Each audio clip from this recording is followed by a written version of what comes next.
Hi guys, welcome to How to Solutions YouTube channel. In today's video, I'm going to show you how you can get new Messenger updates. Before getting into this video, must subscribe to our YouTube channel and click on the bell icon. So the first step you need to do is to open Play Store and search here Messenger like I am doing. And here you can see that my Messenger do not need any updates. If there is here you can see the option of update. You simply need to tap on that and update your Messenger.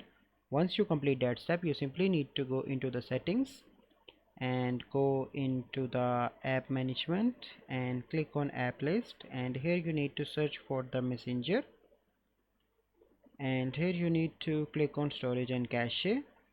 And the first step you need to do is to clear cache, and then you need to clear storage. Once you complete that step, you simply need to log in your Messenger, and after that you have all Messenger updates. So this is a process by which you can get all Messenger updates. I hope you find this video helpful. If you find this video helpful, must like this video, subscribe to our YouTube channel for future videos. We'll see you in the next video. Thank you, have a good day.